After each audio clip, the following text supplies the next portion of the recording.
Tenka pripažinti, kad anksčiau ligoninėje turėjome didelį kiekį skirtingų gamintojų ir modelių spausdintuvų. Spausdintuvai buvo seni, labai dažnai gesdavo, todėl remonto darbus atlikdavo informacinių technologijų skyriaus darbuotojai.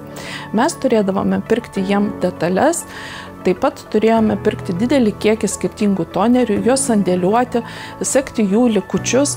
Todėl vieną dieną paskaičiavome, kad vien tik spausdintuvų priežiūrai mums reikia kiekvieną dieną skirti pusę etato darbuotojo. Buvo nuspręsta pirkti ne spausdintuvus, bet spausdintuvų nuomos paslaugą. Į paslaugą įėjo spausdintuvų pastatymas, spausdintuvų priežiūra ir remontas. Todėl perėjimas prie naujos paslaugos mums nebuvo sudėtingas. Šiuo metu turim 2 modelių Epson Workforce serijos spausdintuvus.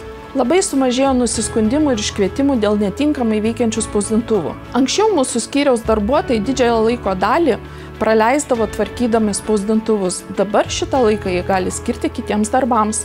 Kadangi ligoniniai yra svarbu apsaugoti jų pacientų asmens bei ligos istorijos duomenis, todėl manome, kad viena iš svarbiausių Epson Smart funkcijų yra gydytojo identifikavimas bei dokumento spausdinimo atidėjimas. Spausdintuvų būklę mes stebime PaperCut programėlėje, kurioje matome, ar nesibaigė spausdintuvui rašalas, ar spausdintuvas veikia korektiškai, ar jis nėra išjungtas. Taip galime proaktyviai reaguoti į kylančias problemas.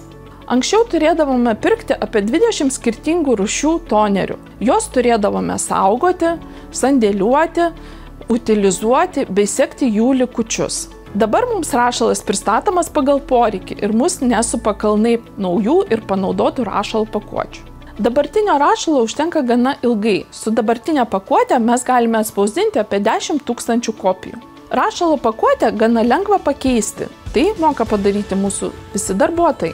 Sąnaudų sumažėjimas labiausiai pasijautė per žmogiškuosius išteklius. Taip pat nebeliko tų sąnaudų, kurias anksčiau patirdavome pirkdami daug skirtingų modelių tonerių, juos sandėliuodami ir utilizuodami. Nebereikia pirkti atsarginių dalių sugedusiems spausdintuvams, todėl sutaupome.